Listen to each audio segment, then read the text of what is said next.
You can't lie to God. We all have shit we don't want to advertise. If police ask.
Thanks.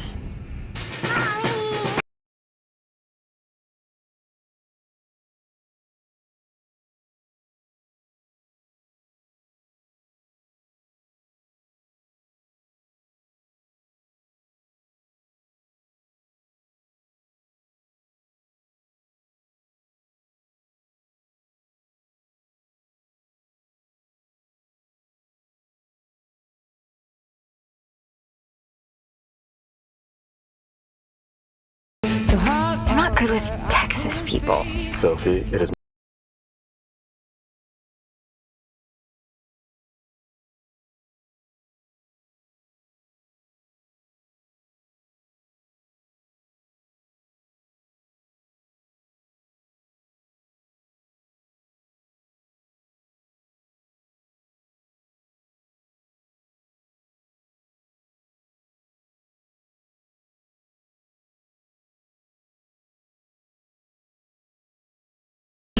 Oh, I'm sorry. Oh, well, go on. I won't look. I just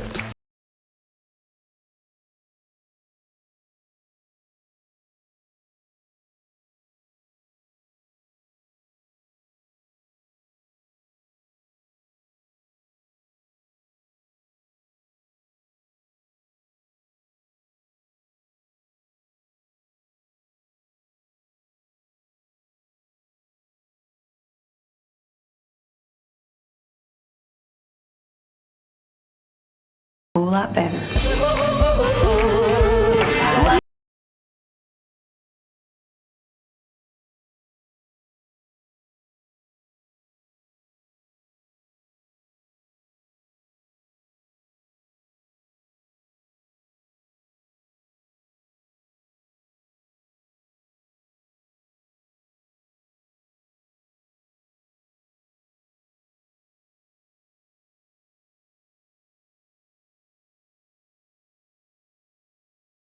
You're from Boston. Cambridge, actually, just across the river.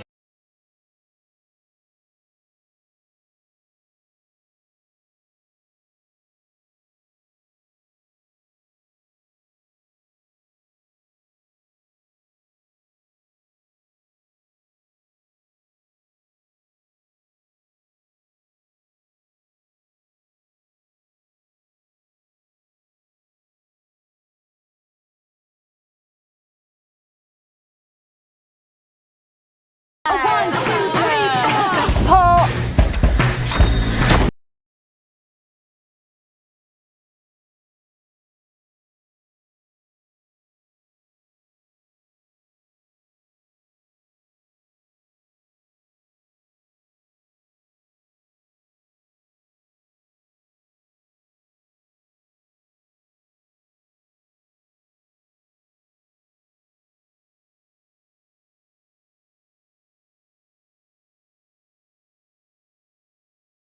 If it stays hot like this, the boys are going to be running, and it is.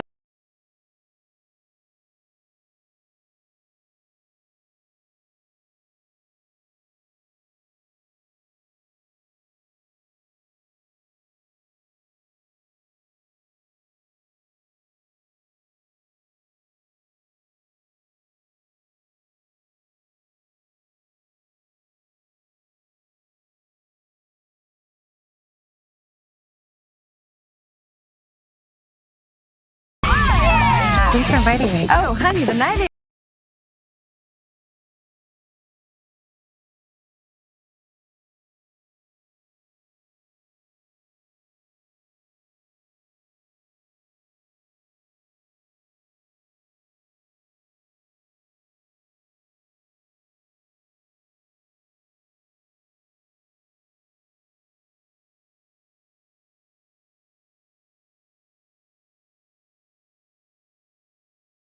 Secrets, Lies, and Deadly Desires. The Hunting Wives, 2025, takes us step into a world where passion turns dangerous and friendships hide fatal truths. Join me on S Film Studio as we break down this thrilling new release with reviews, hidden facts, and everything you need to know before watching.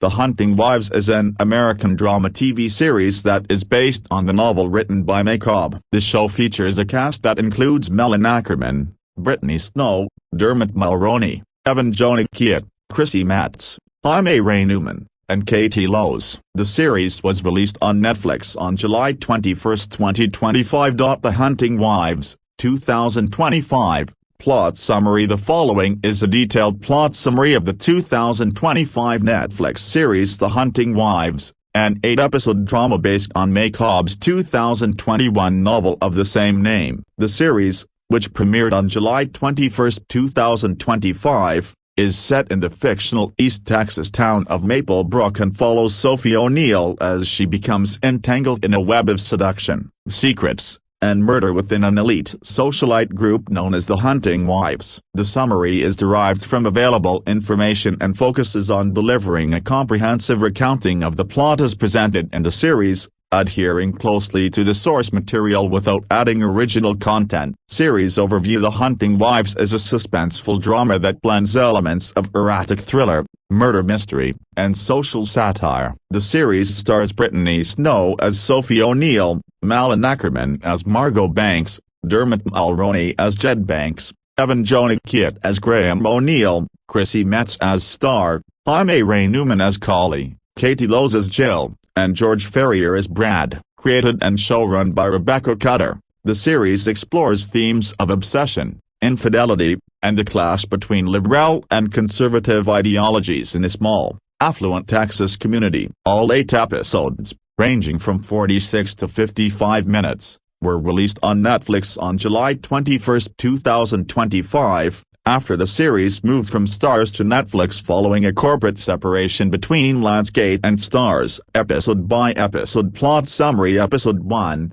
Strange and Unfamiliar Places. The series opens with Sophie O'Neill, Brittany Snow, and her husband, Graham, Evan Jonah Kiet, relocating from Cambridge, Massachusetts, to Maple Brook, Texas, with their young son, Jack. The move is prompted by Sophie's past, She killed a pedestrian while driving under the influence in Cambridge, leading to Child Protective Services investigation due to Jack's presence in the car. Seeking a fresh start, Graham, an architect, accepts a job working for Jed Banks, Dermot Mulroney, a wealthy oil tycoon and aspiring Texas gubernatorial candidate. In Maplebrook, Sophie attends an NRA fundraiser hosted by Jed and his wife, Margot Banks. Malin Akerman, a charismatic socialite who leads an exclusive group of affluent women known as the Hunting Wives. Sophie is drawn to Margot's magnetic charm and forms an immediate connection. At the fundraiser, Sophie meets other members of the clique,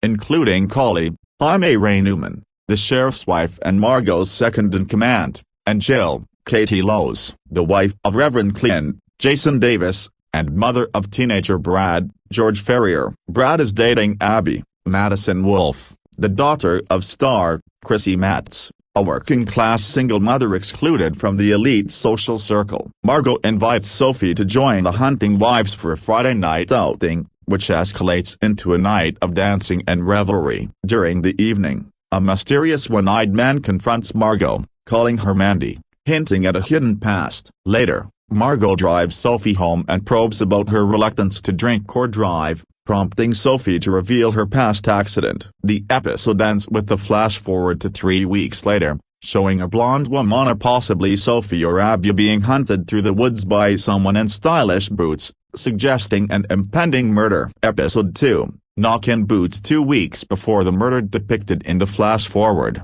the plot deepens as Jed announces his gubernatorial campaign, increasing scrutiny on his and Margot's activities. Margot is revealed to have 2 secret affairs, one with Collie, her close friend, and another with Brad, Jill's teenage son, who is also dating Abby. Jed and Margot maintain a traditional arrangement where they both pursue women outside their marriage, but Margot's affair with Brad violates this agreement, as Jed is unaware of her involvement with men. Sophie catches Margot and Brad together, confirming her suspicions about Margot's illicit activities. Meanwhile, Collie digs into Sophie's past and uncovers details about the fatal accident in Boston, which involved a pedestrian's death and CPS involvement. During a sermon at the Holy Horizon megachurch, led by Jill's husband, Reverend Clint, Sophie is moved by themes of forgiveness, though she continues to indulge in reckless behavior, including fantasizing about Margot. Margot's brother, Kyle,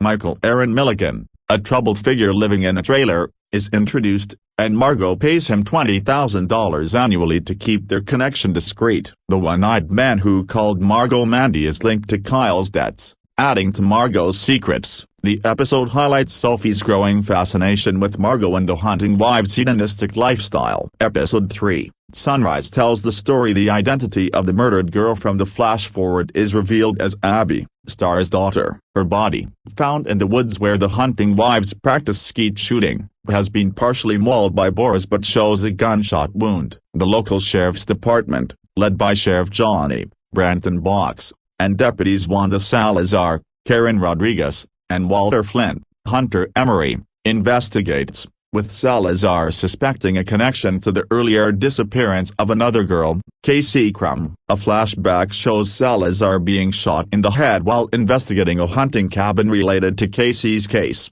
though she survives. Sophie, increasingly drawn into Margot's world, joins the Hunting Wives on a hunting trip and purchases 2 firearms, a rifle for boar hunting and a pistol for personal protection. During a game of Never Have I Ever orchestrated by Collie to expose Sophie's past, Sophie's history of killing a pedestrian is revealed, causing tension among the group. The game backfires on Collie, who is ostracized by the other wives. Sophie and Margot share an intimate moment at Margot's lake house after consuming alcohol and Xanax, joined briefly by Brad and his friend Jamie, chosen Jacobs. Sophie returns home to find her new handgun missing, raising suspicions about its potential role in Abby's death. Episode 4, Cheat Day. Abby's death sends shockwaves through Maplebrook, and Sophie becomes the prime suspect when her missing handgun is linked to the murder. She spends the episode searching for the gun, distracted by her growing attraction to Margot. The two share a more intimate encounter, though Margot uses the moment to manipulate Sophie into silence about Brad and Jaime's presence at the lake house the night Abby died. Margot also pressures Brad to maintain a false alibi, with Jill helping him craft a story to deflect suspicion. Collie, jealous of Sophie's closeness to Margot, suggests to Sheriff Johnny that Abby's killer might be an outsider, possibly an immigrant, to divert attention from the hunting wives. Reverend Clint sidelines Pastor Pete, Paul Teal, who was close to Abby, to protect the church's reputation. Jill sends Star an edible arrangement and announces that Holy Horizon is offering a reward for information about Abby's killer. At a candlelit vigil for Abby, where Jed formally announces his gubernatorial candidacy, Sophie is arrested in front of the town when her gun is tied to both Abby's murder and a robbery in nearby Winsboro. Episode 5, not her first rodeo. Sophie's arrest isolates her from the Maple Brook community. The hunting wives block her on social media, and Graham, devastated by her infidelity and the murder accusation, kicks her out of their home. Margot, protecting her own interests, provides a partial alibi to Sheriff Johnny, claiming a family emergency left Sophie alone for hours on the night of Abby's death. Sophie struggles to reconstruct the events of that night, hampered by her intoxication from alcohol and Xanax. Jill takes drastic measures to protect Brad, who remains a suspect due to his relationship with Abby. Jed, with the help of his campaign manager, G.E., works to contain the scandal surrounding Margot's affairs. Deputy Salazar continues to investigate, believing Abby's murder may be linked to Casey Crummel's disappearance and noting the killer's scent of vodka and cinnamon gum. Sophie's alienation highlights Margot's control over the town's social and political dynamics. Episode 6, deep in the heart of Texas. The investigation intensifies as Sophie pieces together fragments of the night Abby died. Margot's influence over the hunting wives and the town's power structure becomes clearer, with Jed leveraging his wealth and political ambitions to shield his family. Deputy Salazar's pursuit of the Casey Crummel connection uncovers new evidence, though Sheriff Johnny remains focused on Sophie as the primary suspect. Jill's desperation to protect Brad leads to further manipulation, while Collie's jealousy over Margot's attention to Sophie fuels her own schemes. Sophie begins to suspect Margot's involvement in Abby's death but lacks concrete evidence. Episode 7, shooting star. Sophie and Margot form an uneasy alliance to uncover Abby's killer, tracking a lead that points to a familiar figure in Maple Brook. The sheriff's department closes in on a new suspect, prompted by Salazar's persistence. Margot's secrets unravel further as her past as Mandy and her financial ties to Kyle come under scrutiny. Sophie's investigation reveals inconsistencies in the alibis provided by the hunting wives, particularly Jill's overly protective behavior toward Brad. The episode builds tension as the town's facade of respectability crumbles under the weight of hidden affairs and motives. Episode 8,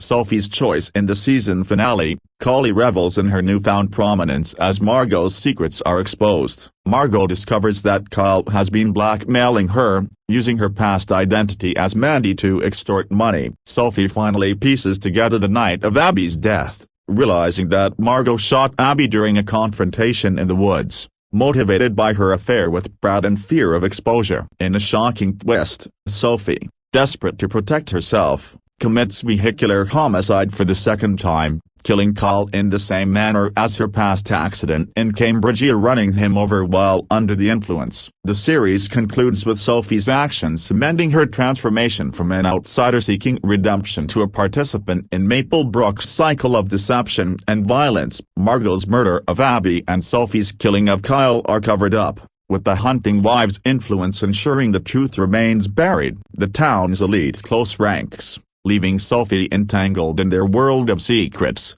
with her marriage to Graham irreparably damaged and her future uncertain. Key differences from the novel. While the series closely follows the novel's premise, it diverges significantly in its resolution. In May Cobb's book, Jill, not Margot, is revealed as Abby's killer, motivated by her desire to protect Brad from Abby's pregnancy and influence. Margot is also killed in the novel, drowned by Jill, whereas the series keeps Margot alive and positions her as the murderer. The series amplifies the political undertones, explicitly addressing conservative ideologies and NRA affiliations, which are more subdued in the book. Sophie's second vehicular homicide, Killing Kyle, is a series-specific edition, emphasizing her moral dissent. Reception and themes. The Hunting Wives received a 77% approval rating on Rotten Tomatoes and a 71/100ths on Metacritic, praised for its binge-worthy mix of melodrama and suspense, with standout performances by Brittany Snow and Malin Akerman. Critics noted its risque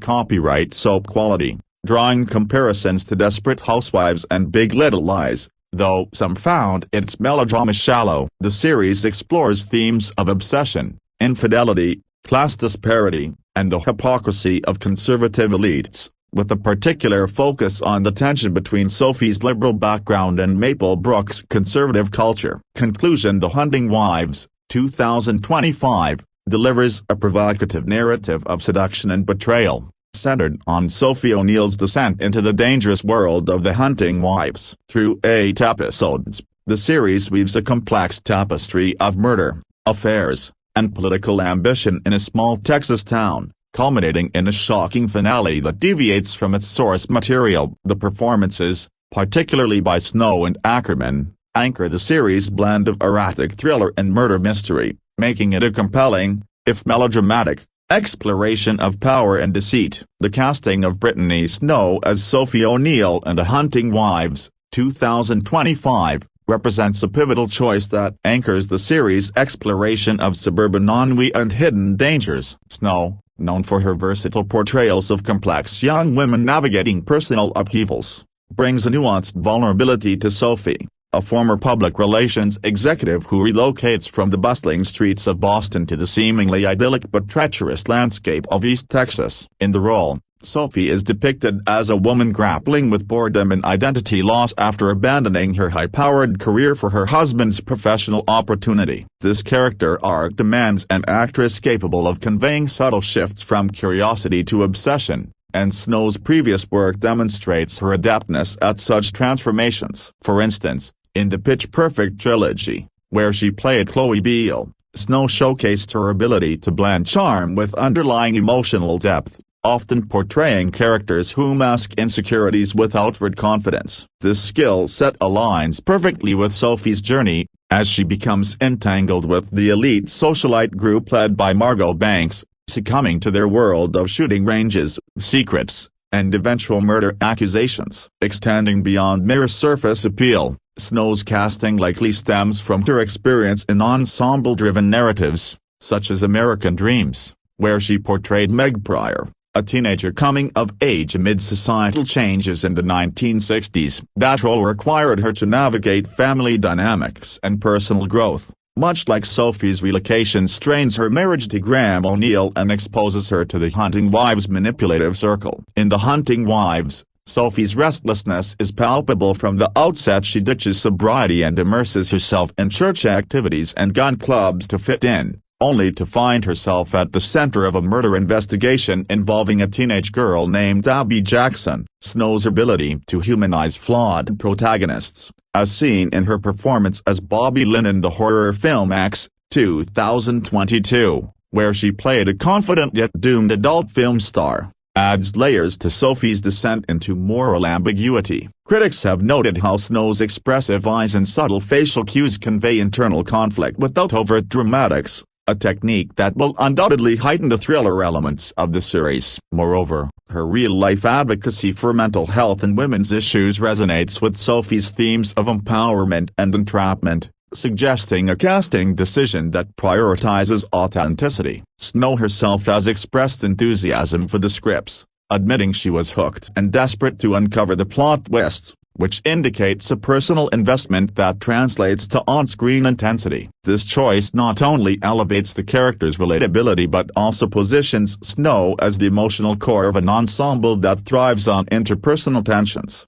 Shifting focus to Malin Akerman's portrayal of Margot Banks, the enigmatic ringleader of The Hunting Wives, the casting here injects a magnetic allure that is essential for the character's seductive influence over Sophie. Akerman, a Swedish-born actress with a career spanning romantic comedies and dramatic thrillers, embodies Margot's charisma and underlying volatility with effortless grace. Margot is the wife of oil magnate Chad Banks, a bisexual former escort from Alba, Texas, who commands her social circle with a mix of glamour and menace, introducing Sophie to a lifestyle rife with power plays, affairs, and gun-toting escapades. Akerman's previous roles, such as Lori Jupiter, Silk Spectre 2 in Watchmen, 2009, where she played a superheroine grappling with legacy and personal demons, highlight her prowess in depicting strong, multifaceted women who wield influence in male-dominated worlds. This parallels Margot's position as the alpha in a group of affluent housewives,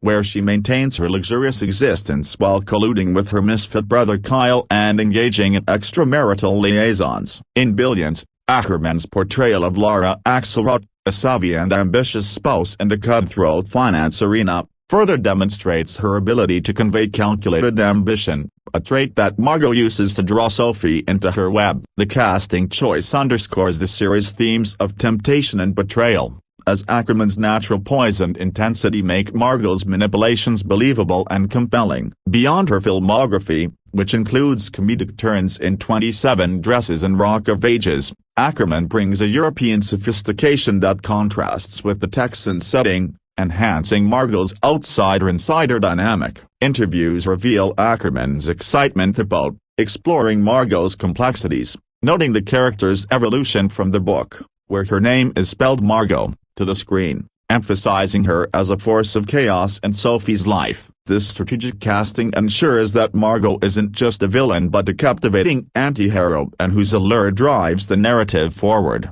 Dermot Mulroney's selection as Jed Banks, Margot's wealthy and philandering husband, adds a layer of seasoned charisma and moral ambiguity to the ensemble. Mulroney, renowned for his romantic leading man roles, portrays Jed as a fifth-generation oil man and aspiring Texas governor whose flirtatious nature and disregard for boundaries fuel much of the series' intrigue. Jed's employment of Graham O'Neill as an architect for a massive project sets the stage for the family's intersections, while his participation in sexual flings with Margot and others underscores the show's exploration of open relationships and power imbalances. Mulroney's extensive resume, including his iconic performance as Michael O'Neill in My Best Friend's Wedding, 1997, where he navigated romantic entanglements with charm and depth, mirrors Jed's notorious ladies' man persona. More recently, in Chicago Fire and the Righteous Gemstones, Mulroney has honed his ability to play authoritative figures with hidden vulnerabilities,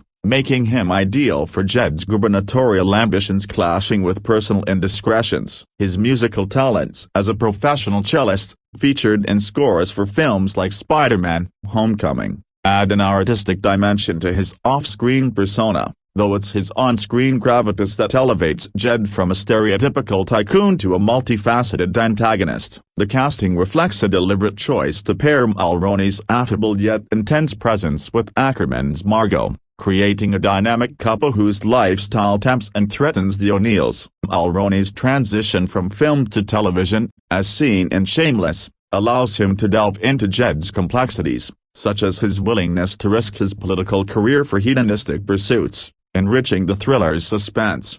Evan Jonah Keate's casting as Graham O'Neill, Sophie's intellectual and Harvard-educated husband, introduces a grounding element to the series' escalating drama. Jonah Keate, who brings a thoughtful intensity to his roles, depicts Graham as an architect whose job under Jed Banks prompts the family's move to Maplebrook, unwittingly exposing them to the hunting wives' influence. Graham's encouragement for Sophie to integrate socially belies his own absorption in work, highlighting themes of marital neglect and external temptations. Jonah Keate's background, marked by a shift from aspiring baseball player to actor after an injury, infuses his performances with resilience, as evident in his Emmy-nominated production work on Stand for Rights. His breakout in X-Men: Days of Future Past as Toad showcased his physicality, but it's roles like Will in Sweet Bitter and Samuel in Archive 81 that demonstrate his knack for portraying introspective partners in turbulent relationships. This fits Graham's character,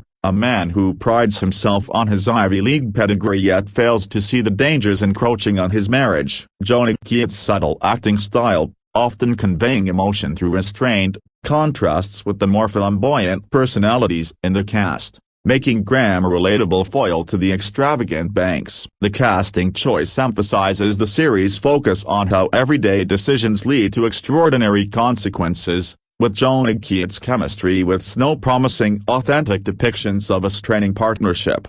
Jaime Ray Newman's role as Collie, Margot's possessive confidant and second-in-command in The Hunting Wives, exemplifies casting that amplifies the group's internal dynamics. Newman, a veteran of both soap operas and prestige dramas, plays Collie as a talented marksman married to the local sheriff, whose sexual relationship with Margot adds jealousy and tension to the narrative. Her previous portrayals, such as Christina Cassadine in General Hospital and Tess Fontana in Eureka, reveal her skill in embodying complex, loyal yet volatile women, traits that define Collie's protectiveness over Margot and wariness of Sophie. In Dopesick, Newman's nuanced performance as a pharmaceutical rep navigating ethical dilemmas mirrors Collie's moral gray areas within the clique. This experience makes her an apt choice for a character who balances camaraderie with rivalry, enhancing the thriller's web of alliances and betrayals. Newman's versatility, from romantic comedies like Maid of Honor to thrillers like Little Fires Everywhere, allows her to infuse Collie with depth, portraying her as more than a sidekick but a pivotal force in the murder mystery. The casting underscores the series' emphasis on female relationships, with Newman's intensity promising riveting confrontations. Katie Lowes brings a poignant intensity to Jill, the disregarded wife of Reverend Pete at a local megachurch, whose focus on her son Brad in The Hunting Wives masks her unhappiness. Lowes, a Sean Dolan alum, excels in roles of resilient women under pressure, as seen in her portrayal of Quinn Perkins in Scandal, where she navigated scandals and personal loyalties with sharp wit and vulnerability. Jill's character, an unhappy spouse channeling energy into social circles and family protection, echoes Lowes' work in inventing Anna as Rachel, a friend entangled in deception. This background equips her to depict Jill's efforts to safeguard her family's reputation amid accusations and secrets, adding emotional stakes to the plot. Lowes' casting highlights the series' exploration of faith, hypocrisy, and maternal instinct, with her expressive range ensuring Jill's arc from outsider to potential suspect resonates deeply. Her familiarity with ensemble casts in high-stakes dramas makes her integration seamless, contributing to the group's layered interactions.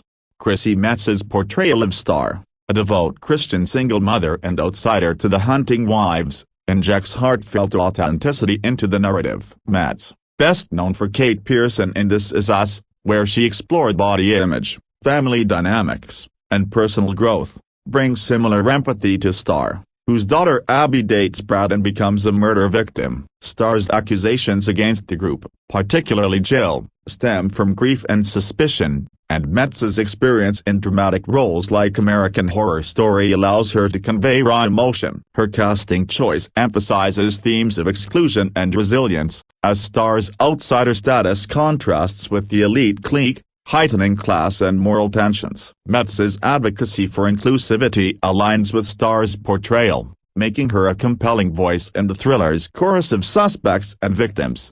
Supporting the main ensemble, George Ferrier's casting as Brad, Jill's son and Abby's boyfriend, adds youthful energy and complexity. Ferrier, from Sweet Tooth and One of Us Is Lying, plays Brad as an aspiring Baylor student entangled in affairs with Margot, showcasing his ability to portray conflicted teens. His previous roles in mystery-driven series prepare him for Brad's role in the murder investigation, where his secrets could unravel family ties.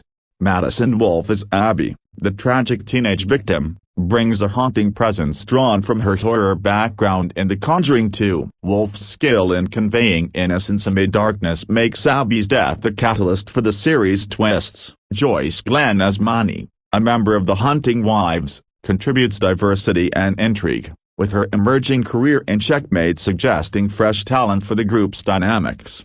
Michael Aaron Milligan as Kyle, Margot's brother, adds familial layers, his roles in F1 and Ruthless fitting the character's misfit nature. Paul Teal as Pastor Pete, the sketchy reverend, leverages his Outer Banks experience to embody hypocritical authority. Alexandria DeBerry as Taylor, Brandon Box as Sheriff Johnny, Hunter Emery as Flint, Abigail Ryan as Nina, Karen Rodriguez as Salazar, Emmett Moss as Jack O'Neill, and Chosen Jacobs as Jaime round out the cast, each bringing specialized skills to support the thriller's expansive world. Jason Davis as Reverend Clint further enriches the religious undertones. The overall casting strategy for The Hunting Wives prioritizes actors with proven track records in thrillers, dramas, and ensembles, ensuring a cohesive portrayal of May Cobb's novel adapted by Rebecca Perry Cutter. Each choice reflects deliberate alignments between actor strengths and character demands, from Snow's relatable vulnerability to Akerman's commanding presence, creating a tapestry of intrigue and human frailty that propels the 8-episode series. This approach not only honors the source material's Texas setting and murder mystery but also amplifies its commentary on social hierarchies, sexuality, and ambition through performers who embody these themes authentically. Delving deeper into Brittany Snow's fit for Sophie, one can appreciate how her career trajectory from teen dramas to mature thrillers mirrors the character's evolution. Starting with Guiding Light, where she tackled heavy topics as a troubled teen, Snow has consistently chosen roles that explore identity crises, much like Sophie's displacement in Texas. In Someone Great, her portrayal of a woman post-breakup navigating friendships echoes Sophie's reliance on The Hunting Wives for validation. This parallelism suggests casting directors sought an actress whose personal growth aligns with the role, enhancing authenticity. Snow's vocal support for women's stories further positions her as an ideal lead, capable of elevating Sophie's arc from boredom to accused murderer with empathy and edge. For Malin Akerman, the role of Margot allows her to channel the seductive anti-hero as she's played, like in The Final Girls, where she was a scream queen with depth. Margot's backstory as a former escort-turned-socialite demands an actress with range, and Akerman's international background adds an exotic flair to the character's Texas roots. Her interviews highlight how she drew from real-life power dynamics to portray Margot's control, making the casting a masterstroke for the series' seductive tone. Dermot Mulroney's Jed benefits from his history of playing charming rogues, as in August, Osage County, where family secrets abound. His cello expertise might even influence subtle character traits, though primarily, it's his screen presence that makes Jed's political and personal ambitions credible.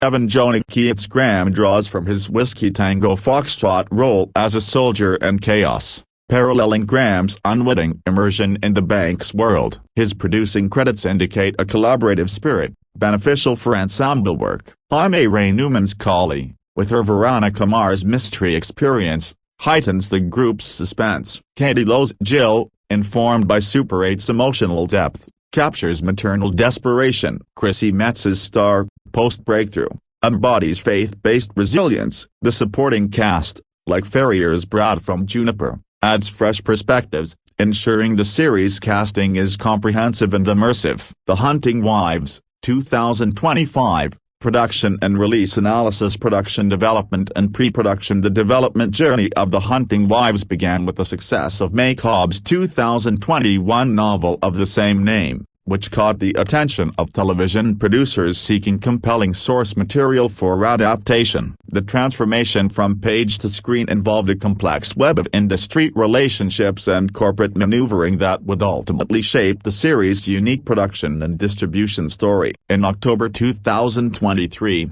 it was announced Starz had given the series an 8-episode order, with Rebecca Cutter set to adapt the novel of the same name by May Cobb, and serve as executive producer and showrunner. Lionsgate Television and 3 Arts Entertainment will produce. This initial green light represented a significant vote of confidence from Starz, which had been actively seeking premium drama content to compete with other streaming and cable networks in the increasingly crowded prestige television landscape. Rebecca Cutter, known for her work on Gotham and other acclaimed series, was brought on board as the primary creative force behind the adaptation. Her vision for translating Cobb's sultry East Texas tale of obsession and murder into a visual medium involved extensive collaboration with the author herself, ensuring that the adaptation would maintain the psychological complexity and Southern Gothic atmosphere that made the original novel so compelling. The pre-production phase was marked by meticulous attention to casting,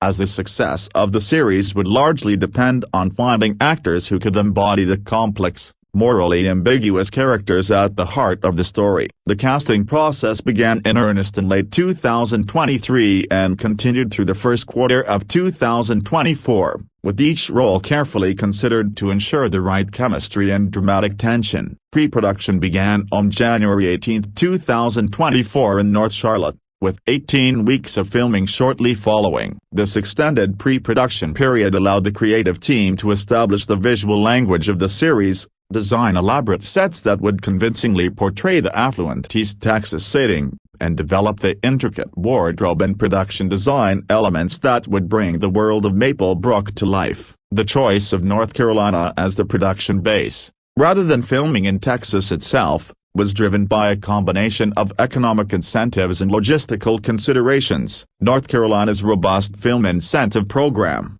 combined with the state's experienced crew base and versatile locations, made it an attractive alternative to Texas production. The production team worked extensively with location scouts to identify areas that could convincingly double for the fictional East Texas town of Maplebrook, ultimately settling on locations in and around Charlotte and Mooresville. Filming the principal photography phase of The Hunting Wives commenced in March 2024, marking the beginning of an intensive production schedule that would span several months. Principal photography began by March 2024, in North Carolina. Downtown Mooresville was turned into an East Texas city. Many surrounding locations were also used for principal photography. Production wrapped on June 2024. The transformation of downtown Mooresville into a convincing East Texas setting required extensive set decoration and environmental design work. Production designers worked closely with local businesses and city officials to modify storefronts, signage, and architectural elements to create the authentic feel of the wealthy East Texas community. The attention to detail extended to everything from license plates and local business names to landscaping choices that would support the series' southern atmosphere. The filming process was particularly complex due to the series' emphasis on the luxurious lifestyle of its central characters. This required the production team to secure access to upscale homes, country clubs, and recreational facilities that could serve as the playgrounds for Margot Banks and her circle of influential friends. Many of these locations were found in the affluent suburbs surrounding Charlotte, where the production could take advantage of genuine architectural opulence rather than relying heavily on constructed sets. The series' hunting sequences, which serve as both literal and metaphorical elements in the story, presented particular logistical challenges. Working with experienced animal handlers and following strict safety protocols, the production team crafted scenes that would capture the primal excitement and underlying violence that hunting represents in the context of the story. These sequences required specialized equipment,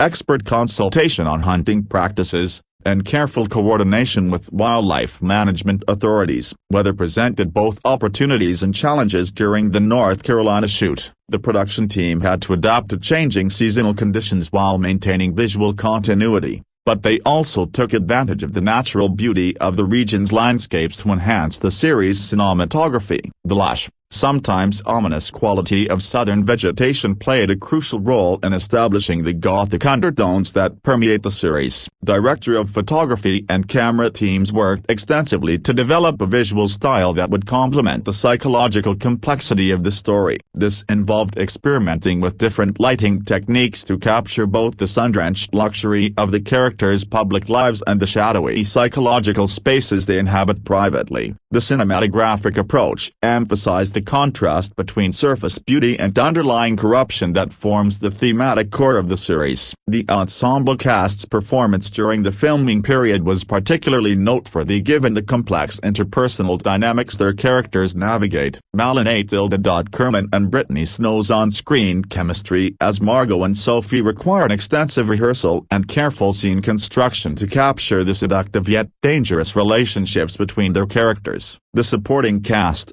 including Dermot Mulroney, Chrissy Metz, and others, contributed to creating a believable community of characters whose relationships feel lived in and authentic. Post-production. The post-production phase of The Hunting Wives began while filming was still ongoing, with editors working on early episodes as later episodes continued to shoot. This overlapping schedule allowed for a more integrated approach to the series' overall narrative flow and visual consistency. The editing process was particularly crucial given the series' complex timeline structure and the need to maintain psychological tension throughout each episode. Color grading and visual effects work played a significant role in establishing the series' distinctive aesthetic. The post-production team worked to enhance the natural beauty of the North Carolina locations while ensuring they read convincingly as East Texas settings. This involved subtle digital manipulation of landscapes, architectural details, and environmental elements to support the geographic illusion. Sound design and mixing were critical components of the post-production process,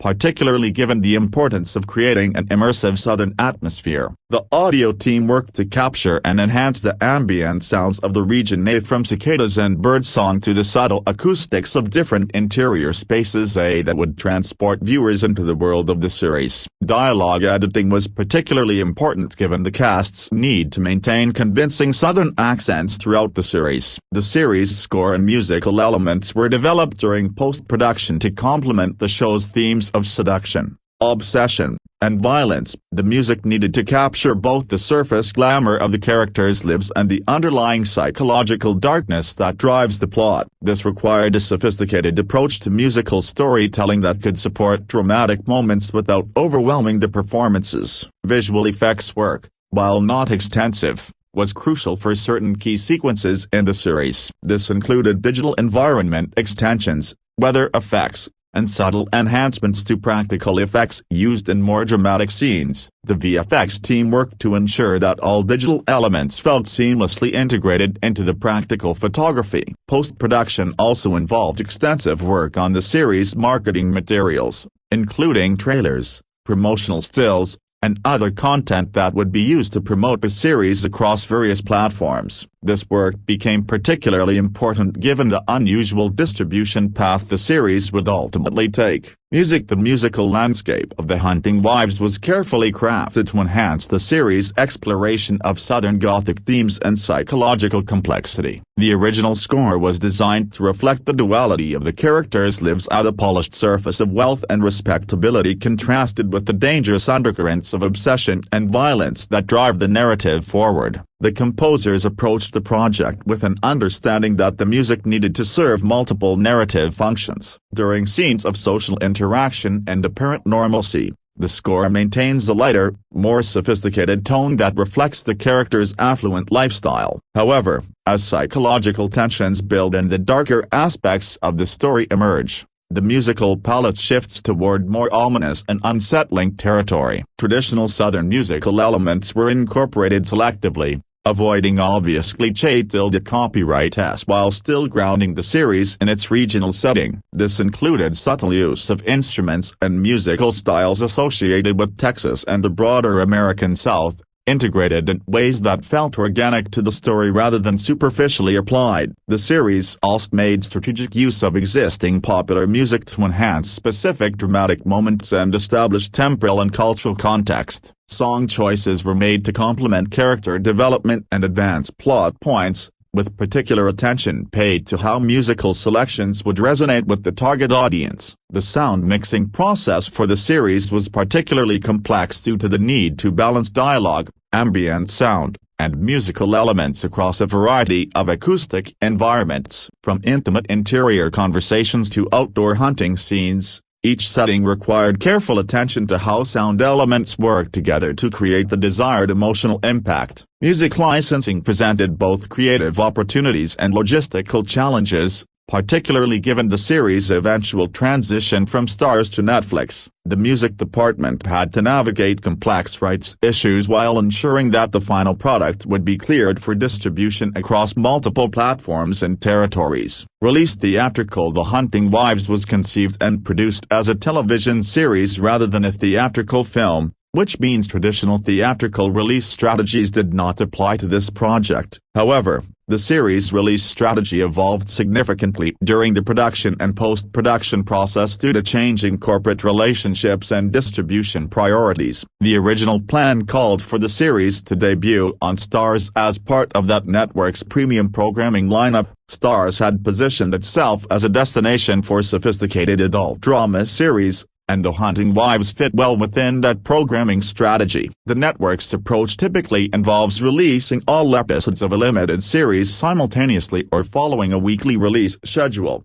depending on the specific show and marketing considerations. However, the theatrical landscape for television content has evolved significantly in recent years, with some premium series receiving limited theatrical screenings as part of awards campaigns or special promotional events. While The Hunting Wives did not receive traditional theatrical distribution, the changing media landscape means that high-quality television content sometimes finds its way to cinema screens through special screenings or film festival presentations. The series' visual quality and cinematic production values would have supported theatrical presentation, as the production team approached the project with feature film-level attention to cinematography, production design, and overall visual storytelling. This cinematic approach reflects broader industry trends toward elevated television production that blurs the lines between television and film content. Home media. The home media release strategy for The Hunting Wives became more complex due to the series' unusual distribution history and the changing relationships between production companies and distribution platforms. Traditional home media releases for streaming series have become less common as digital distribution has become the primary consumption method for most audiences, following the spin-off of Starz incorporated into an independent company separate from Lionsgate Studios.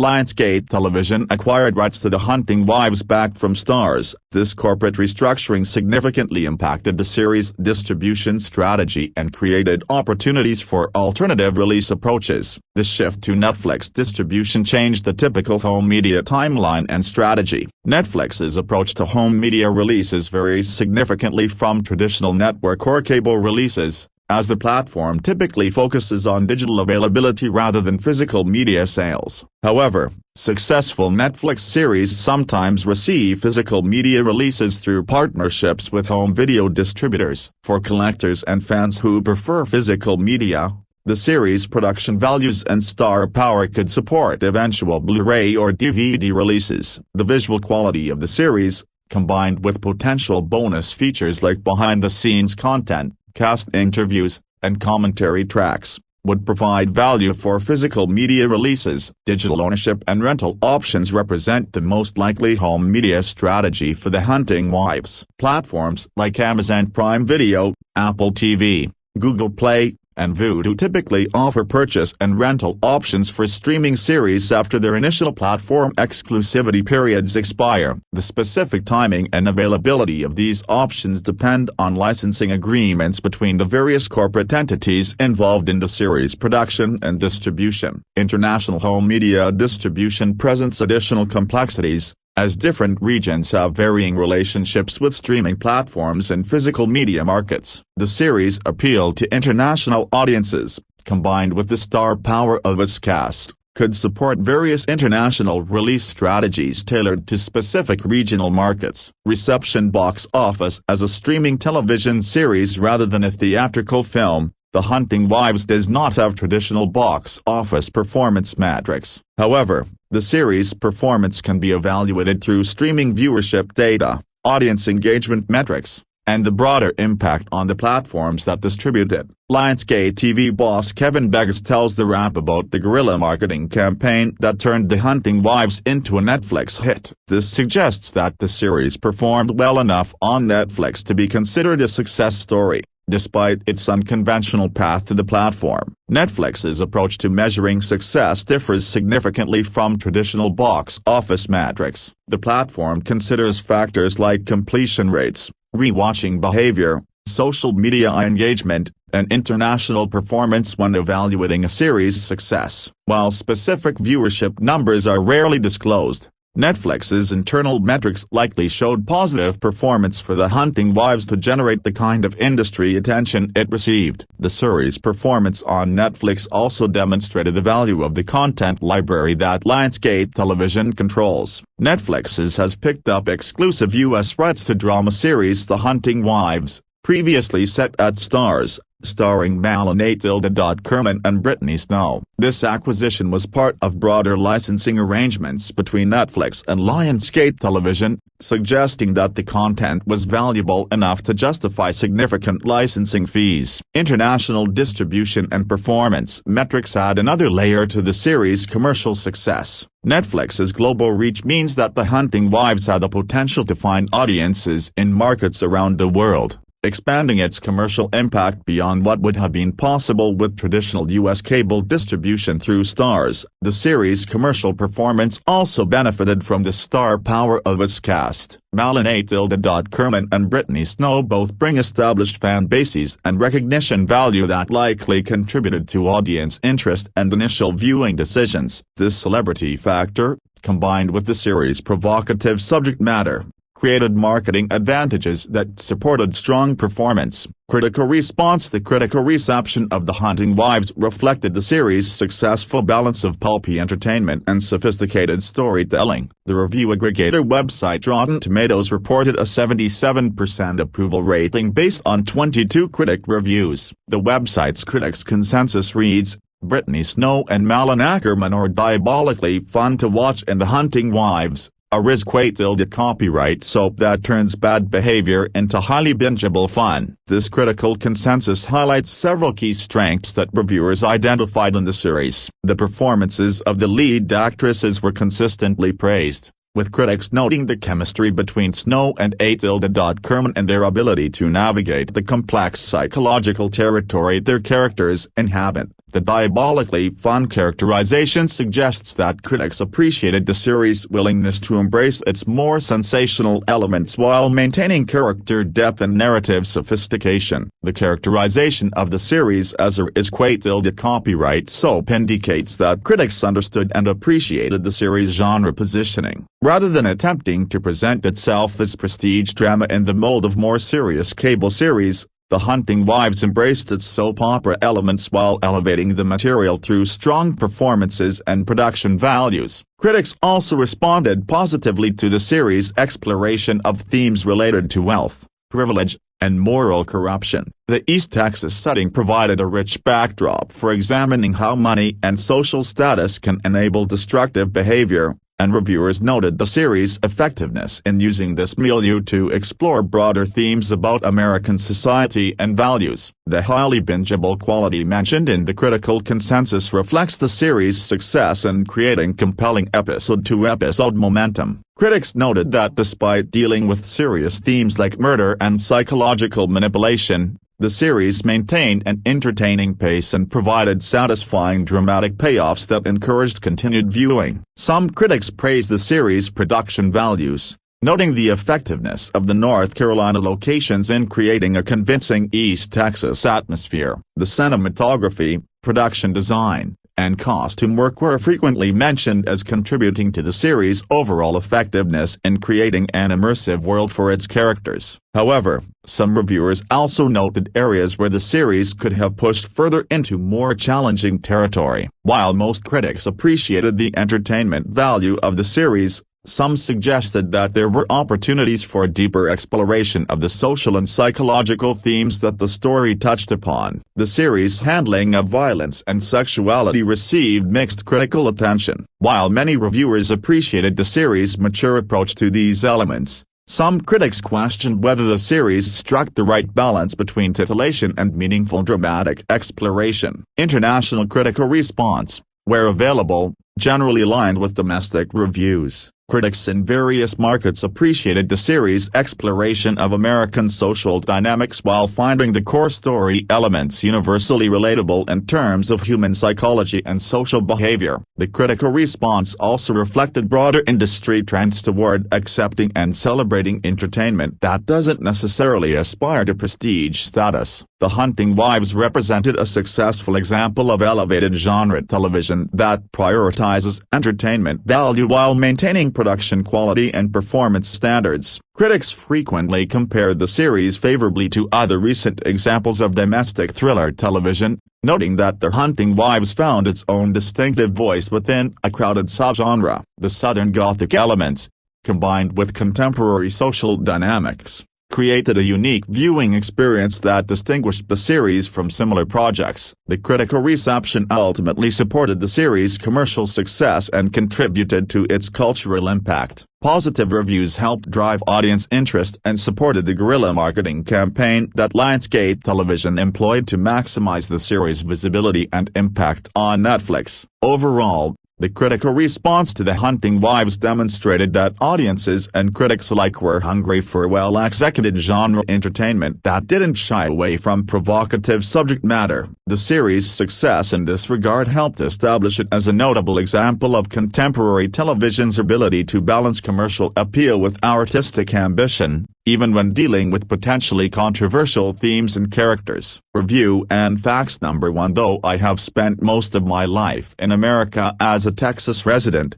I have yet to see a series that truly taps into the madness of the place. The rampant, unrepentant hypocrisy is a given, but so is the inconsistency of most people's social and philosophical leanings. The same man who will happily, politely rescue you from a highway ditch in the aftermath of a car accident, and refuse any payment or even thanks in return is something that actually happened to my family, will also bear bumper stickers on his truck that make clear his allegiance to his AK-47 and his hatred of abortion rights. Someday, someone will make a film or TV show that captures the profound strangeness of Texas, but that day, sadly, is not today. Based on Texas native May Cobb's novel of the same name, The Hunting Wives is set in the fictional wealthy town of Maplebrook, Texas, to which Sophie O'Neill, Brittany Snow, has just moved with her architect husband Graham, Evan Jonig Kit, and 7-year-old son Jack, Emmett Moss. Sophie and Graham hail from Cambridge, Massachusetts, where Harvard is, they add sheepishly, when new friends stare blankly hearing the city's name. While Graham keeps busy building the headquarters of an oil company led by state governor aspirant Jed Banks, Dermot Mulroney, doing a damn good job capturing the testosterone-charged obnoxiousness of rich oilmen, his anxiety-ridden wife, who gave up her career in public relations for political campaigns when she gave birth, struggles to cope with her new surroundings and its even more alien social circle. Maplebrook is run with steely, cowboy-booted cattiness by wealthy housewives, never an eyelash out of place, who donate six figures to the local megachurches easily as they flirt with 18-year-old high school jocks, and conduct lavish NRA fundraisers at their mansions. With enthusiasm that is both confident and casual, they organize shopping trips to the local Chekhov's gun emporium like they're putting gas in their SUVs. In contrast, Sophie struggles with an anxiety disorder and, as per her husband's request after a DUI in her past, no longer drinks or drives. But that won't last long. Leading the charge for Sophie to embrace a looser, more hedonistic life is the queen bee of Maplebrook, Margot Banks, Malin Akerman, Jed's second wife, who works overtime to keep a tight, heavy lid on her sketchy past and her present dalliances. Her casual yet undeniable magnetism hooks Sophie upon their first meeting. Margot's attire, lots of cleavage, tight in all the right places, her charm, her slow but steady persuasion entices Sophie into everything she hasn't touched for years. Downing whiskey and doing donuts in empty parking lots gives Sophie a new lease on life, though her jitters make her oblivious to the shifting dynamics in the friend group, including the obvious jealousy of Margot's best friend Collie, Jaime Ray Newman. Rounding out the cast is Jill, Katie Lowe's, the Reverend's wife, whose perfect veneer is stress-tested regularly by her husband's coldness at home and the rash behavior, that is, premarital sex with his wrong side of the track's girlfriend Abby, of her Baylor-bound basketball player son Brad, George Ferrier, with whom she shares a deeply creepy relationship. And though everyone's story is being told in flashback, in present day the body of a murdered woman has been found in the woods. Whoever could it be? To give credit where credit is due, At least Malin and Akerman are having a good time, with mostly solid accent work, making the best of the wobbly writing. Costume designer Heidi Higginbottom has a decent eye for differentiating the women on the show, thrifted items for Ashley and her mother star, Chrissy Metz, cowboy boots of various shades and textures for the cast depending on class and personality. Her arc for Sophie's attire is quite good, if a bit predictable: conservative dresses, blouses, and pants in white, black, or cream eventually morph, as does Sophie, into frocks in eye-catching colors and lower necklines. Just about every other creative choice, however, is a snooze. Snow's performance is too brittle, too slight to make a splash. Jonah Kit receives no characterization whatsoever, a shame, since he's capable of much more, as he proved in Netflix's dearly departed Archive 81, and the writing, photography, and direction are as stale as the 4-day-old brioche on my kitchen counter. Sometimes I feel as though I'm beating a dead horse in my reviews, but it really is true. The Hunting Wives is the latest mediocre drivel being pushed down the audience's throat in the name of art. Showrunner Rebecca Cutter, in her email to critics, calls the series good soapy fun, and I really don't think there's an existing comp for it. I politely beg to differ. Grosse Pointe Garden Society covered similar ground, as did, Once Upon a Time, Desperate Housewives. Transposing the action to East Texas could provide fertile ground for exploring the psyche of the Southwest, but the writing simply does not bother. And of the 3 episodes I was permitted to watch, none really stood out as good fun either. Soapy, sure, but Why Women Kill was better at this game and showed off Janie Bryant's sublime costume work to boot. Deep inside this sorry morass of dialogue and even weaker direction, is a compelling tale about how liberal white women can be seduced by conservatism. It doesn't take much for Sophie to find salvation, freedom from her guilt in the endless parade of chic concealed weapons, megatrich-sourced redemption, snorted Xanax, and $25,000 bottles of whiskey. Apparently, the book does not engender sympathy for Sophie as readily as the series does in the novel. Her idle hands, the result of being a stay-at-home parent for the first time in her adult life,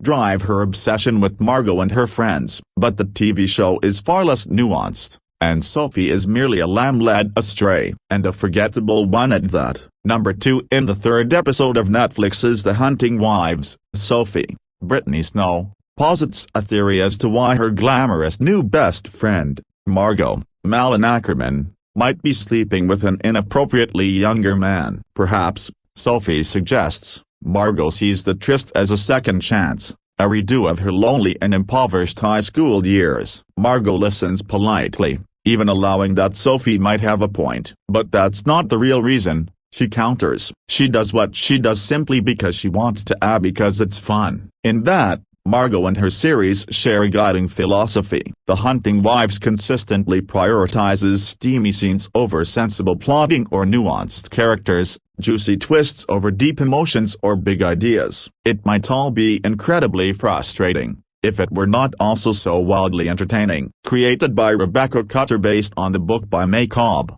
The Hunting Wives is technically a mystery thriller, opening on a young woman stumbling through the woods as gunshots ring out around her. But in the 3 hours sent to critics, of an 8-part season, it is first and foremost a soap about the wickedness of East Texas socialites. Our way into this insular realm is Sophie, a former PR girl newly arrived from Boston with her architect husband, Graham, Evan John Kit. Initially, she sticks out like a sore thumb, with her aversion to firearms, her minimalist East Coast style. Graham describes it as a little Soviet, and the general sense of anxiety emanating from her watery blue eyes. Nevertheless, Sophie attracts Margot's interest after a bizarre meet not quite cute that involves Margot stripping down to her skivvies in the bathroom as Sophie tries very hard not to watch. Soon enough, the Queen Bee, who also happens to be the wife of Graham's billionaire boss, Jed, played by Dermot Mulroney, has inducted Sophie into her exclusive clique of hard-partying,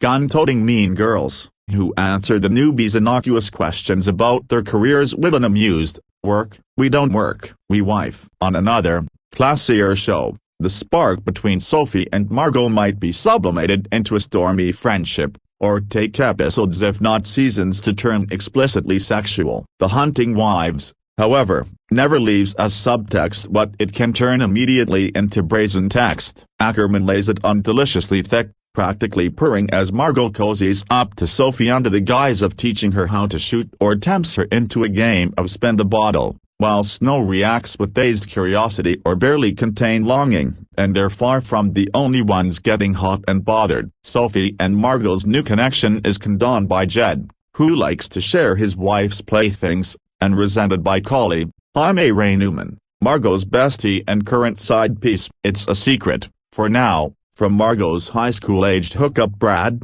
George Ferrier, who's got a more age-appropriate girlfriend of his own, Abby, Madison Wolfe, who in turn has drawn the not-so-innocent attentions of their pastor, Pete, Paul Teal, and so on, and so on. When the citizens of Maplebrook aren't getting down with all the naked abandon a TVMA rating might allow, they're flirting or masturbating or plotting revenge against their sexual rivals. The Hunting Wives takes all of this about as seriously as you might hope, which is to say not at all. It's not that there are no stakes. Margot and Jed's wealth affords them incredible influence. He's thinking of running for Texas governor, over her tentative objections, but also makes them vulnerable to muckrakers and extorters. Sophie's fragility stems from a traumatic past she can't seem to outrun, even from halfway across the country. Then there's the death promised in the opening scenes, which has the potential to steer the series in a darker, sadder direction. It's surely worth noting that the episode that deals with it most directly, the third, is also the one lightest on sexy nonsense. On the whole, though, the series is far less concerned about making us feel or think very deeply than it is with satisfying our voyeuristic craving for beautiful rich people behaving very, very badly, as these do in spades, oscillating with lizard brain impulsivity between unbridled lust and white-hot fury. While The Hunting Wives has some decent jokes, I snorted at a Brad groaning, "Abby, it ain't my heart," when his pious girlfriend interrupts a make-out session to pray that God remove desire from their hearts. I more often found myself giggling at its utter outrageousness, and its total disinterest in playing anything coy. More than anything, it's that lack of pretense that sets The Hunting Wives apart. Where other red state dramas, like Netflix's Ransom Canyon, might prefer to tiptoe around words like liberal or conservative, this one comes straight out with it. Sophie is a Democrat who privately disparages her new frenemies as little Marjorie Taylor Greens, while they are vocal Republicans who snark that she probably considers them deplorables. True, no one on either side of the aisle actually lives up to their stated values. Even anti-NRA Sophie warms to the pleasures of gun ownership in no time at all. But the observation that political affiliations in Maplebrook as in the real world often serve as cultural markers more than expressions of deeply held beliefs is savvy in its own right. If soaps like Netflix's Paul's favor a slow burn approach, trying to get you to fall for its characters as hard as they do for each other before finally allowing them to kiss, The Hunting Wives demonstrates no interest whatsoever in concepts like true love or delayed gratification. Few of its unlikable, unrelatable ensembles seem worthy of or even capable of real romance, only of the sort of all-consuming horniness that might have them risk it all for a blowjob. And while prestige dramas like HBO's Succession might struggle to reconcile their high-minded ideas about the corrosive effects of extreme affluence with their baser wealth porn pleasures,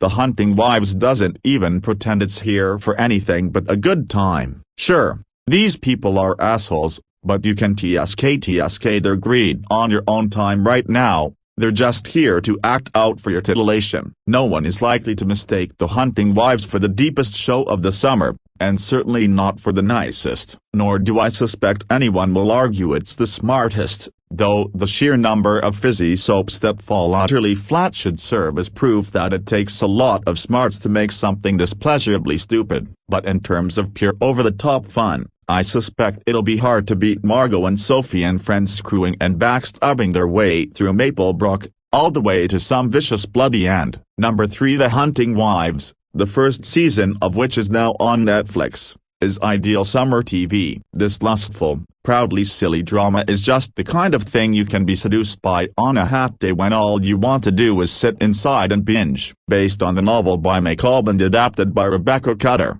Hightown, The Hunting Wives stars Brittany Snow as Sophie, a recent transplant to small-town Texas from Cambridge, Mass. Sophie once had a career in political public relations, but now her main job is to be the wife of Graham, Evan Jonig-Kiet, a stick-in-the-mud architect, who is working for the local oil baron, Jed Banks. Dermot Mulroney, Jed, meanwhile, has GOP aspirations. Sophie is skeptical of her new home, and it doesn't help when she attends a party at Jed's house only to discover that it's an NRA benefit. But she is immediately intrigued by Margot, Malin Akerman, Jed's flirtatious wife. Just how flirtatious? Well, within minutes of meeting Sophie in a bathroom, Margot is topless. Hunting Wives is audaciously not safe for work. Sophie is soon recruited to join Margot's coterie of pals. Their activities involve drinking margaritas, shooting guns and a lot of secret Sapphic action. The tawdry fun works largely because of Akerman, who seems to be having an absolute ball, purring in a twangy accent and making bedroom eyes at everyone in her vicinity. Sophie develops a friend crush that turns into a crushy crush as Margot unleashes the dormant party girl who went sober after a drunk driving accident. In a modern drama cliche tilde copyright, The Hunting Wives does open with the shot of a bloodied young woman running through the woods, hinting at the murder mystery that will ultimately unfold. When it does, the show kicks into an even more absurd gear with revelations galore, some of them almost delightfully predictable. It's worth keeping in mind, all these people are gun owners. The Hunting Wives sets up a kind of red state-blue state conflict, but the plot is largely the stuff of soapy fantasy. There's nothing new in the idea that beneath all the Bible-thumping and purity rhetoric, there might be a whole lot of dirty stuff going on in rural America. Still, Akerman's performance makes the case that hypocrisy can be liberating. Like Snow's wide-eyed Sophie, you'll have trouble resisting her charms. More from the Watching newsletter. TV and movie recommendations from our critic Margaret Lyons and friends. Sends 4 times a week. Get it in your inbox. Number 4. Netflix has become somewhat of a haven for TV shows about small towns being turned upside down by crime. Just last week, we got Untamed, where the inhabitants of a town in Yosemite National Park found themselves in the middle of a murder mystery after a young girl fell off El Capitan. It had a lot to say about grief, suicidal tendencies, abusive men, and the negative feelings that colonizers have towards the indigenous community. The Glass Dome told the story of a criminal psychologist returning to her hometown to attend the funeral of her stepmother and then getting embroiled in an investigation into a string of murders that are seemingly linked to her past. Hounds Hill was centered around a Polish author going back to his hometown to come to terms with a crime that he might or might not have committed, only to find out that there's a serial killer on the loose who is killing the perpetrators of said crime, and his name might be next on the list. So, yeah, when I watched The Hunting Wives, I totally understood why Netflix bought the rights to this show. What I am confused about is, who is this show for, especially in the current political climate? Adapted from May Cobb's novel of the same name by Rebecca Cutter, The Hunting Wives follows Sophie, who moves from Boston to Maplebrook with her husband, Graham, and son, Jack, for a fresh start. Graham has gotten the contract to build the new headquarters for a Texas gubernatorial candidate, Jed, and he has invited Graham and Sophie to his fundraising event for his electoral campaign. While Graham manages to turn a blind eye to the customs and traditions of Maplebrook, Sophie is understandably triggered by the place's gun culture and racist sentiments. Jed's wife, Margot, manages to calm her down, and she even invites Sophie into her friend circle. Assuming that this relationship is going to benefit him professionally, Graham urges Sophie to fraternize with. Dallas also shared a little bit about her character and how much of the novel she read prior to filming. We did discuss her ongoing return to the bold and the beautiful and what it means to her. Number 8. Looking for a brand new drama to sink your teeth into this summer? Well, look no further than The Hunting Wives,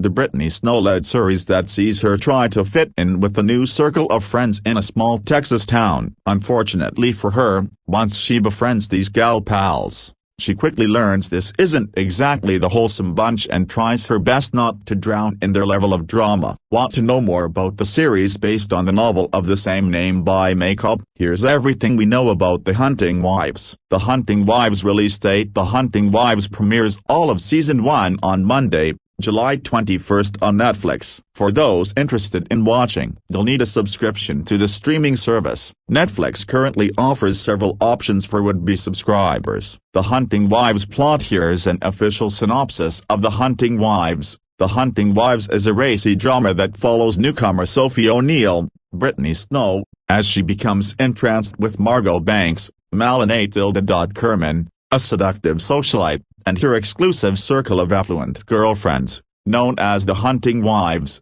in a small East Texas town. Underneath the southern charm lies a world of temptation and dangerous liaisons. Margot's magnetic charm and the group's intoxicating allure awaken Sophie's dormant passions, leading her down a treacherous path lined with jealousy, deadly suspicion, and murder. The Hunting Wives cast again, starring as Sophie O'Neill is Brittany Snow. The experienced actress has been in a number of projects in Hollywood, including the Pitch Perfect movie series as Chloe, 2007's Hairspray as Amber Van Tassel, The Night Agent Season 2 as Alice, and Someone Great as Blair. Number 9. If it feels like everyone and their mother is watching The Hunting Wives, it's because they are. Literally, my mom just texted me that she's watching the show. I knew those gals in her canasta group were a bad influence on her. The Netflix series, which is based on the May Cobb book of the same name, makes those other wives shows, Desperate Housewives, Real Housewives, Mormon Wives, look like Bluey. It's so juicy. People's chief critic Tom Gliato described it as a watermelon so overripe the seeds are spitting out through the rind in his review. So when I read features editor Steph Seng's hot take about watching the show because she had FOMO, it gave me FOMO, and now I'm the latest people person to crash the entire season in an alarmingly short period of time for work purposes. If you're wondering what all the giggling and gasping is about, here's the deal. The Hunting Wives follows Sophie O'Neill, Brittany Snow, a Bostonite who moves to East Texas with her family after her dud of a husband Graham, Evan Jonah Kit, gets a job working for wealthy businessman Jed Banks, Dermot Mulroney. Sophie befriends Jed's wife Margot, played by Just Give Her Old Emmys now Malin Akerman, who's the Regina George of a group of conservative women who spend their time downing margaritas, shooting guns and having sex with each other.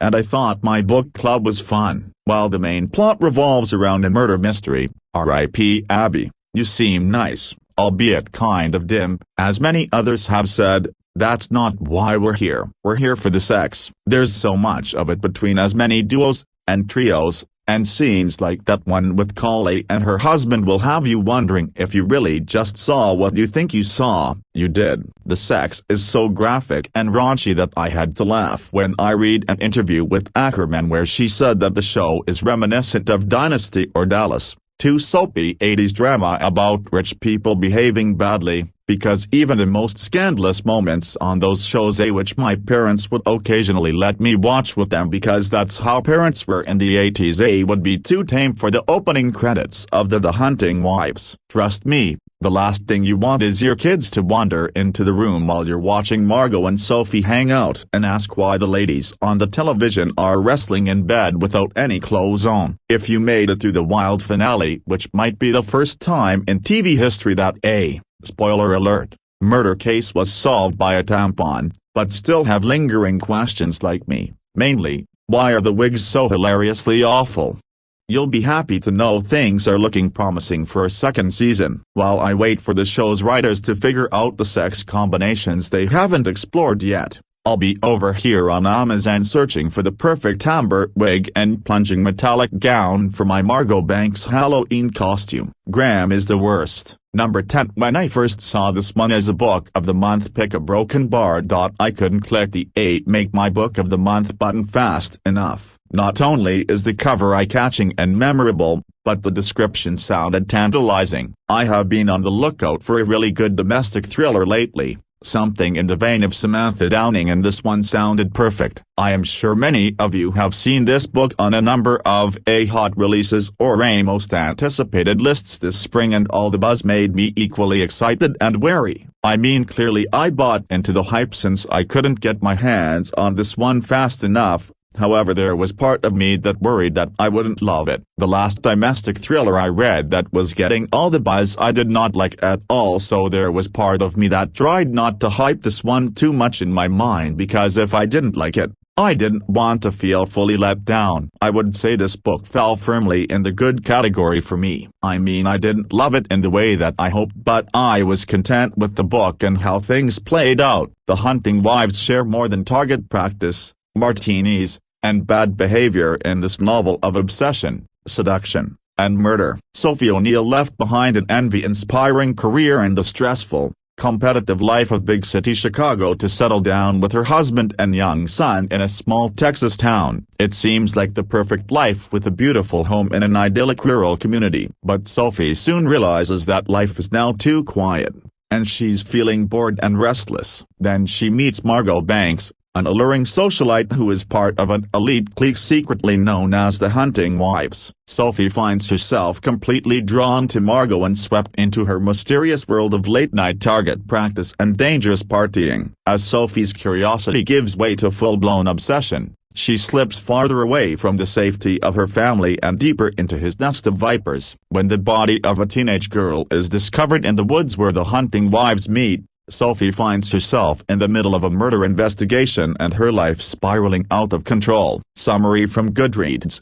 the easiest way to describe this one is mean girls with murder. That's what intrigued me about this one in the summary, and I couldn't get that comparison out of my head. The book was well written and fast-paced, with characters who made some serious bad choices. There was an obsessive quality about this one, in multiple ways, and I flew through it in a couple of days. Secrets, lies, murder, rich bitches. There was a lot to enjoy and a lot to satisfy your guilty pleasures. It felt like the ultimate vacation read for me while I was in Arizona. So what didn't I love about this one? Well, a broken bar. The main character was fully unlikable, but it wasn't just her. None of the characters were likable for me at all. While I might not have liked the characters at all, I think there was a truth in their characters that was honest and ugly, if not a little darker, that I could appreciate. Sophie, the main character, was also pretty unreliable, and I thought that added some unease for readers, which fans of the thriller genre will enjoy. It would have been nice to have more of a tether and this firestorm of drama though. And there is drama. So much drama. If you are looking for a book that hits all the morally questionable decisions, sex, drugs, and rock and roll, this is it. It felt like an indulgence for me, like a train wreck that you don't want to watch but you just can't not watch. This book had all the juicy drama, and not that I agree with the decisions and choices made by various characters, but the drama was on point in this one. Let's just leave it at that. If drama is your thing, then this is your book. I really wish I had liked at least one of the characters, or at least could sympathize with one of them, but sadly at every turn I just couldn't connect with any of them. Perhaps that's the point of this one, but in some ways it would have made it a more enjoyable read for me. So where does that leave us in the rating of this book? I went with 4 stars. I enjoyed it and thought it was a good, worthwhile read, but would have been 5 stars if the characters would have been a little more likable. Number 11. Netflix's viral series The Hunting Wives is zanier, gayer, and more political than you'd expect from the streamer's latest book series adaptation. Based on May Cobb's 2021 mystery novel of the same name, the 8-episode show follows Sophie, Brittany Snow, a married East Coast liberal who moves to a wealthy Texas enclave and immediately becomes obsessed with Margot, Malin Akerman, the local queen bee of a clique dubbed the Hunting Wives. Before viewers can stop reeling from the conservative women behaving badly antics and Sophie and Margot's overt flirtation, a crime turns the town of Maplebrook upside down. Since the 8-episode murder mystery series dropped on July 21, 2025, The Hunting Wives has become a word-of-mouth hit, with fans demanding more episodes after a wild-ending cliffhanger. Below, read on for everything you need to know about a possible The Hunting Wives Season 2 so far. Has The Hunting Wives been renewed for Season 2? As of August 7, Netflix has not announced whether The Hunting Wives will return for season 2. The streaming giant typically waits to see several weeks of streaming numbers before announcing a show's fate, though series with particularly impressive ratings have been renewed earlier. However, that decision to renew The Hunting Wives is a bit more complicated than a typical Netflix original. The soapy drama is produced by Lionsgate TV and was set to stream on Starz until Netflix picked it up in June. Since The Hunting Wives had such a unique journey to Netflix's top 10, we'll have to wait and see what might be in store. When would The Hunting Wives Season 2 come out? It's difficult to predict release window without an official renewal, but odds are a straightforward drama like The Hunting Wives would have a short hiatus. Filming for Season 1 began in spring 2024 in North Carolina, before Netflix took the show's distribution from Starz in June 2025. If work begins on new episodes soon, Season 2 could arrive by the end of 2026 or early 2027. Who would be in the cast of The Hunting Wives Season 2? With the shockingly high body count at the end of Season 1, though maybe not that surprising considering all the guns, several of the supporting cast of The Hunting Wives probably won't be back for Season 2. So far, the cast most likely to return includes Brittany Snow, Sophie O'Neill, Malin Akerman, Margot Banks, Dermot Mulroney, Jed Banks, Evan Jonah Keat, Graham O'Neill, Jaime Ray Newman, Collie, George Ferrier, Brad, Chosen Jacobs, Jamie, and Karen Rodriguez. Detective Salazar. What would The Hunting Wives Season 2 be about? Spoilers for The Hunting Wives Season 1 finale ahead. A quick recap of where things stand by the end of The Hunting Wives. It turns out that Abby, the teen whose murder is Season 1's central mystery, was killed by Margot, who'd been having an affair with Abby's boyfriend Brad and got an abortion. When Sophie figures this out, Margot's troubled brother Kyle comes after her to protect his sister. Sophie runs Kyle over with her car, arguably self-defense, and then dumps his body off a cliff. She also answers a call from Margot on Kyle's phone, so Margot will soon figure out that someone killed her brother. Also, Netflix has confirmed that Pastor Pete, Paul Thiel, Abby's mother star, Chrissy Metz, and Brad's mother Jill, Katie Lowes, are all dead as well, and Jill takes the blame for both Abby and Star's murders.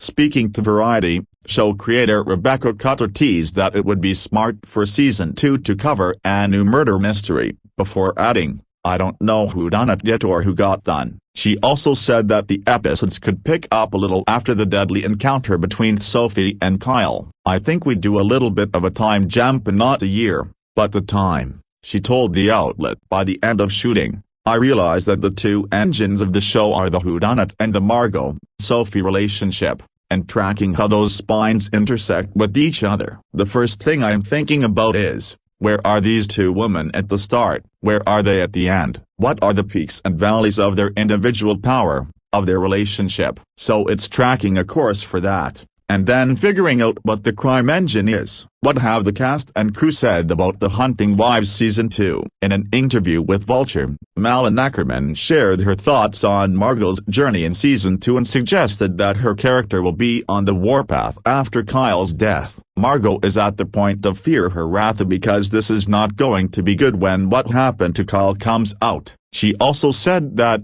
though getting back with Jed would make the most sense, that's such a straight-edge kind of answer because it'll never be that easy. I would like to see Margot come into her power and take over the fucking world, truly, but she's a murderer, so I don't know how that's gonna work out for her. I think she'll have to reconcile with Jed. I don't know how she moves forward without doing that. I can't imagine the relationship will be easier or be the way she wants it. But you can't put Margot in a cage, she added. "I don't want her to go to gaol. I want to keep going. Let's get a few seasons out of it. Everyone thinks Jill killed Abby, so let's see how long she can keep Sophie at bay." And now she's got a terrible ace card with her brother being dead, Margot and her associates. Sophie obliges Graham and she transforms into an unrecognizable individual who carries a gun in her purse, gets drunk in Margot's lake house, and has sex with a teenager. When she comes to her senses,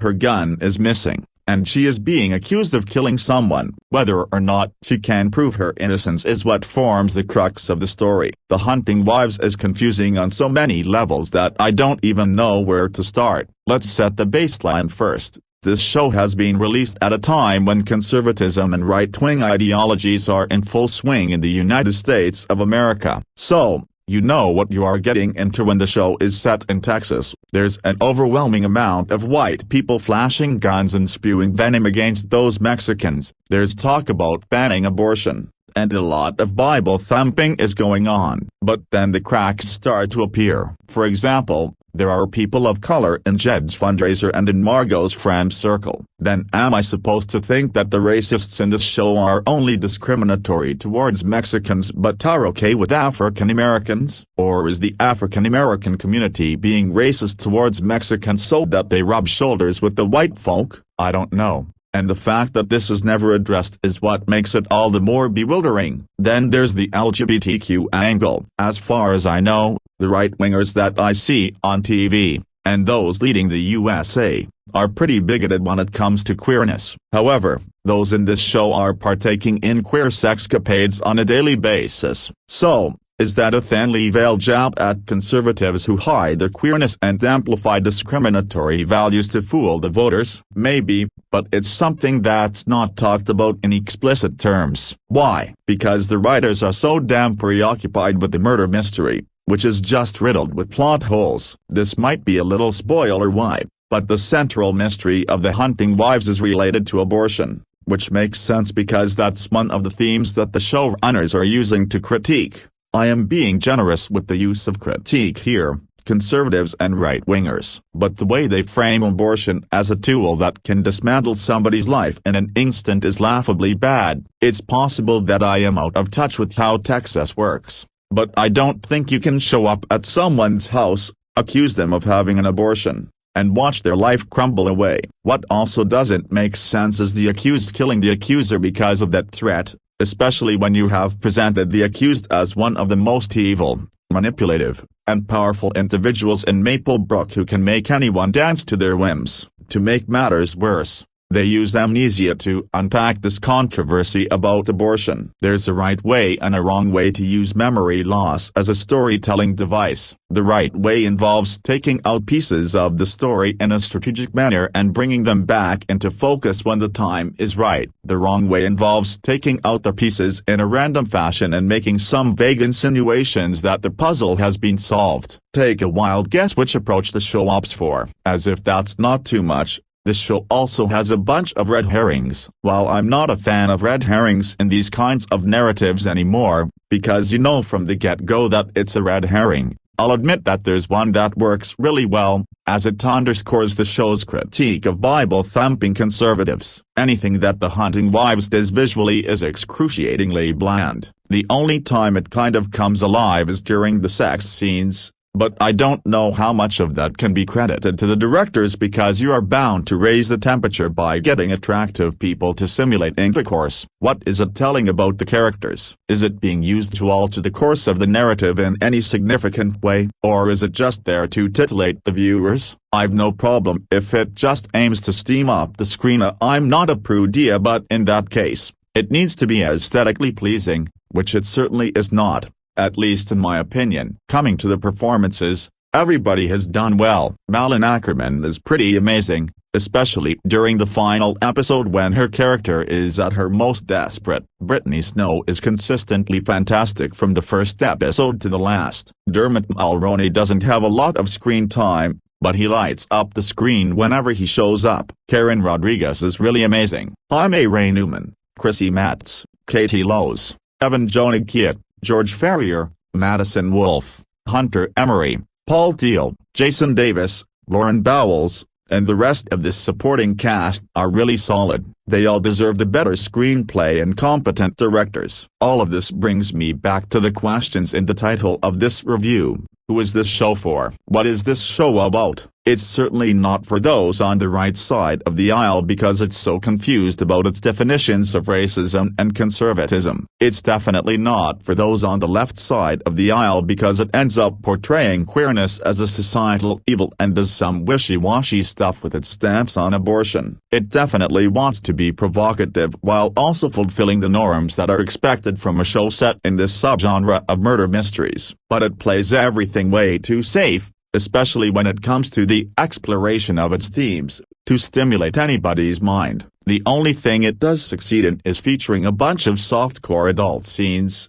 but with the limitlessness of the internet, why would anyone watch a show called The Hunting Wives to have a good time? I genuinely don't know what this show is about. I have spent around 24 hours thinking about it, and I conclude that the show is too confused to be anything substantial. That's it. I don't want to think about it anymore. I am done. If you have any contradictory opinions, please put them in the comments section below. I am raring to be enlightened. Number 5. I like my fictional TV woman like I like my coffee, a coursing with enough high-caliber force to take down a feral hog, ruin marriages via sapphic adultery, and power boozy brunch after boozy brunch. If this particular brand of desperate housewife sounds appealing, have I got a show for you. Netflix's newest low-country drama/murder mystery/erratic thriller, The Hunting Wives. Based on the 2021 book of the same name, The Hunting Wives follows Texas transplant Sophie O'Neill,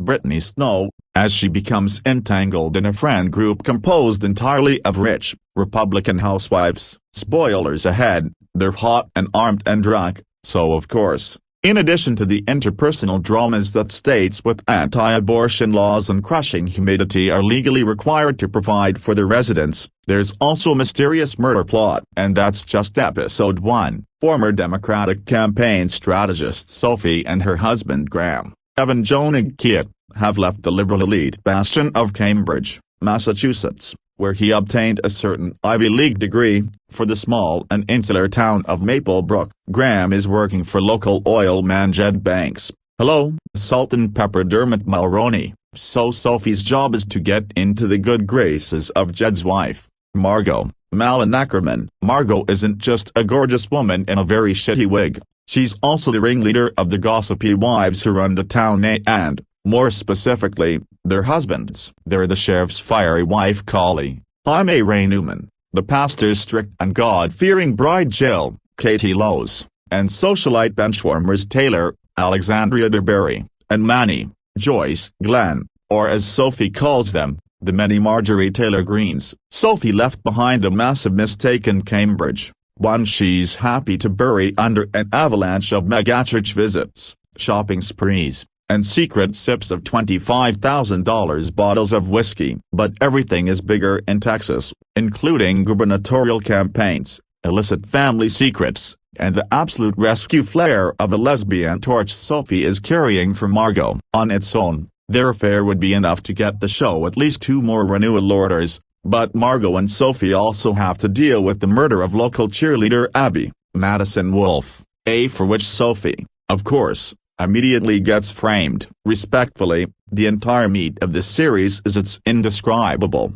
inescapable horniness. This isn't a CW Riverdale kind of sex show. There's no fade to black. No, this is a nudity-filled sleazefest, so sweaty that even the most seasoned romance viewers will end each episode with a flushed face. Those askewigs aside, Akerman gives a memorably borderline unhinged performance as a Texas housewife focused on keeping her trailer trash background out of the public eye. She holds her own in conniving and manipulative markets, but it's her scenes with Snow that are really something special. Margot gives literally pussy struck, so in lust with Sophie that the worst, most harebrained choices can be forgiven with a quick caress of an upper thigh. Simply put, Homegirl is down bad. The sex is hot and plentiful. So what becomes glaringly obvious the minute characters leave the bed, or hot tub, or whatever local government office they're fucking in, is just how much the satirical core of the show falls flat. Oh,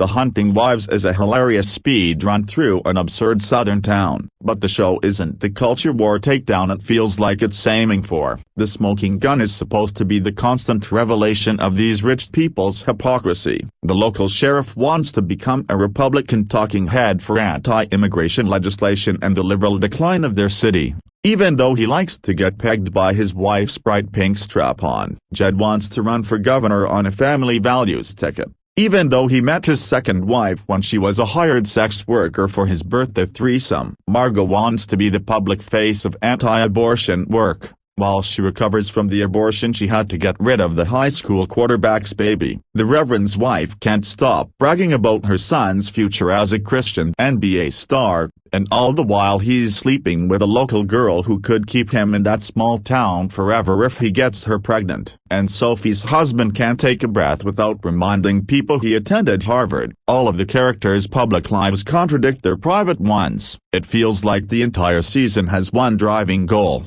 Republican bad, Democrats also bad, now let's watch them kiss. Open marriages are for liberals, Margot quips. Jed and I have an arrangement. The conservative elites in this show are proud that they've built a public persona and political apparatus that can allow them to take away their neighbors' rights while enjoying all the material comforts they desire. A characterization that mirrors how many right-wing bigwigs act in real life. But the satire doesn't work, because the Republicans are afforded a nuance never given to Sophie and her idiot Democrat husband. While the Texans in this show refuse to be cowed for whatever lies, slander, or cold-blooded murder they commit, the audience's stand-in and foil, Sophie, is shown to be just incredibly, ridiculously, stupid. The right-leaning characters struggle with their public perceptions, acknowledging that their beliefs don't match the pretty speeches they're giving on daytime TV. But Sophie and Graham practically shed their voting records and convictions the second they see a house with an in-ground pool and a nice kitchen backsplash. Half of the show's plot and murder mystery revolves around the fact that Sophie, a new gun owner, has no inkling how to store a gun safely. She calls a group of Republican wives hicks for being armed, and then has the audacity to hide a weapon directly next to a box of ammo in her underwear drawer. She had a kid in the home. That's gun ownership 101. She brought a Tesla to Texas backwoods. Where the fuck did she even charge it? The Hunting Wives isn't even close to being a successful political satire. But luckily for the series, which already has fans clamoring for a second season, there's no need for it to be. The binge-drop melee of sex, drugs, murder, and sex is the perfect formula to keep viewers locked to their couches for however long it takes for the clothes to come off. Malin Akerman, Snow, and Newman turned this story of spatting wags into an explosive, addictive watch. The Hunting Wives is a timeline-ticking bomb, one that'll catch up to you one way or another. Just let it happen up. It's better this way. Number 6. While Netflix has not yet made an official statement about The Hunting Wives Season 2, the demand for a continuation is undeniably strong. Although Netflix has not officially confirmed The Hunting Wives Season 2, chances of its renewal remain strong. The steamy thriller premiered its first season on July 21, 2025. The series, based on May Cobb's best-selling novel, consists of murder, scandal, and complex characters. According to Deadline, posted on July 29, 2025, Netflix does have the ability to bring The Hunting Wives back for more episodes. The streaming service has exclusive licensing rights to the US for a year and the cast can opt in for new seasons. Despite initial plans for the show to premiere on Starz, The Hunting Wives found a home of Netflix, where it quickly gained traction. The plot follows Sophie, Brittany Snow, a newcomer to East Texas, who becomes embroiled in the lives of wealthy socialites, including Margot, Malin Åkerman,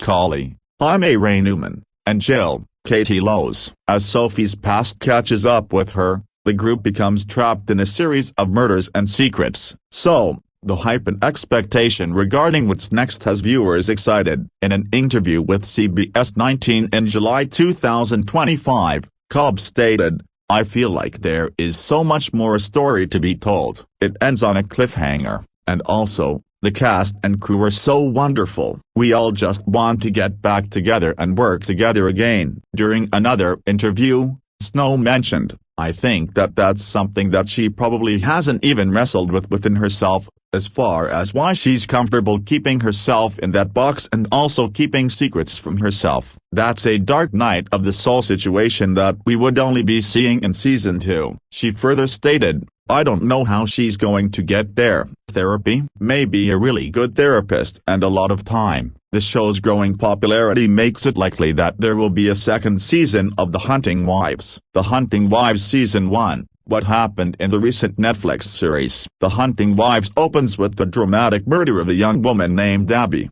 Madison Wolfe, setting the tone for a thrilling, dark, and suspense-filled story. Sophie moves from Boston to an East Texas town and immediately feels out of place in the conservative socialite community. She's soon introduced to Margot, Malin Åkerman, and her affluent friends, including the sheriff's wife Collie, Jaime Ray Newman, and basketball mom Jill, Katie Lowe's. Sophie, eager to fit in, is drawn to their world of wild parties and questionable decisions. Sophie's world gets darker as the story goes on. Sophie's gun, which is found at the crime scene, gets more attention after Abby is killed. As Sophie tries to clear her name, she gets caught in a web of lies and deception. More characters are killed, such as Jill, Kyle, Michael Aaron Milligan, Margot's brother Kyle, and even star Chrissy Metz, Abby's mother. In the season finale, Sophie is forced to take drastic actions. She kills Kyle in self-defense to protect herself from his violent attempt to silence her. As she continues to cover up the crimes,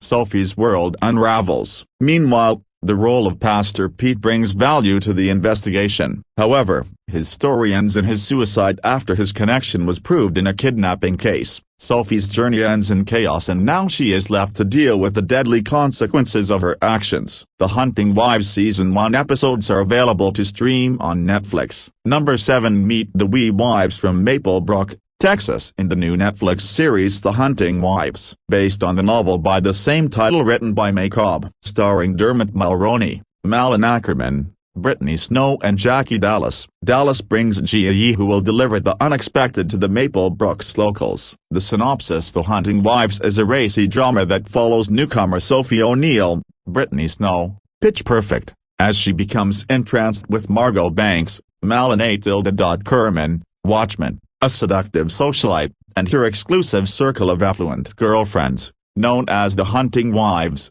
in a small East Texas town. Underneath the southern charm lies a world of temptation and dangerous liaisons. Margot's magnetic charm and the group's intoxicating allure awaken Sophie's dormant passions, leading her down a treacherous path lined with jealousy, deadly suspicion, and murder. Before there was acting for Jackie Dallas, she was a medical school student. After graduating is when she decided to give acting a glance. She may have left the medical career full-time, but she advocates the ongoing funding and awareness for female urogynecology research. Now Dallas is known for Stranger Things, The Winchesters and Dark Matter, A Summer's Tale, and Designed by Preeti are a couple of her upcoming projects. I connected with Jackie Dallas to discuss her participation in The Hunting Wives. She spoke about the cast and including having May Cobb on set while filming.